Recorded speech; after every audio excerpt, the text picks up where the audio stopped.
Hi everybody, I'm back. With this video today, I would like to start a series of videos dedicated to the history of belly dance.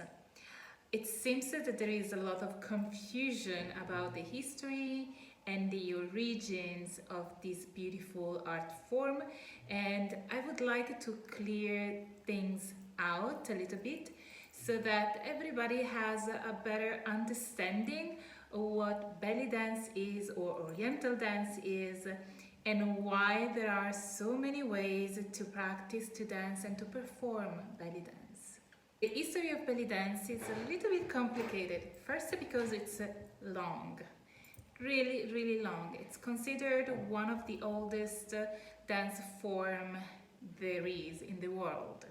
Second, the history of belly dance or oriental dance is complicated because there are very little information, and those information that we have, especially those that regard the oldest time, the most ancient time, they needed to be translated and put together by anthropologists, archaeologists, sociologists, and experts of history of dance. I happen to be two of these things. I'm an anthropologist of dance and theater, and of course I'm an expert in history of dance and theater.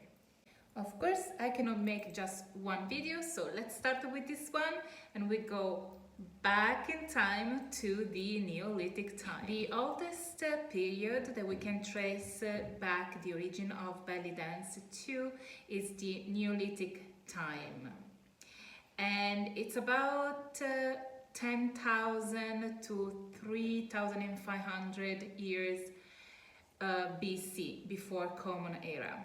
Specifically, the time that goes from 7,000 to about 3,500 BC is the time that interests us, because it's the time where agricultural civilization comes forth. Agriculture was specifically connected to women, to the energy of women, and there was some connection between the cycle of nature and the cycle of women. As a result, it was created a connection between the fertility of the land with the fertility of the woman.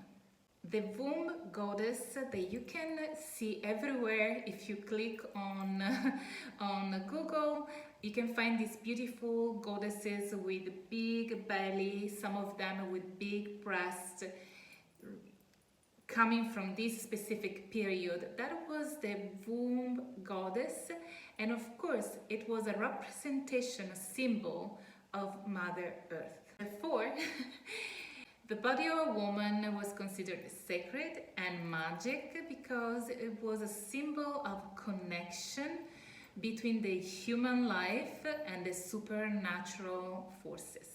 Just keep in mind that belly dance is the name that we give to this type of dance nowadays. So we call it belly dance, and of course back then wasn't called belly dance.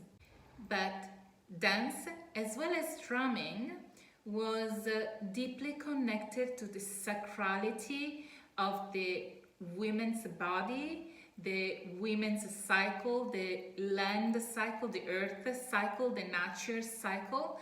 So the movements performed on the rhythms, under the rhythms of drums, was considered as well a sacred act. Not only sacred, but also it was considered a ritual. They weren't performing belly dance or oriental dance just as a form of entertainment, and it wasn't entertainment at all. It was a ritual in all form and shapes. This is a very small part of the belly dance history. But it will make more sense when I will keep posting these videos about the history of belly dance. It will make more sense because you will see how this beautiful art form has developed from something sacred and ritual ritualistic, into what we know today. And there is really a lot of things to know and a lot of things to understand to fully understand this beautiful art form at 360 degrees, because it's not just what you see today's in our videos. See you in the next video with another portion of our history.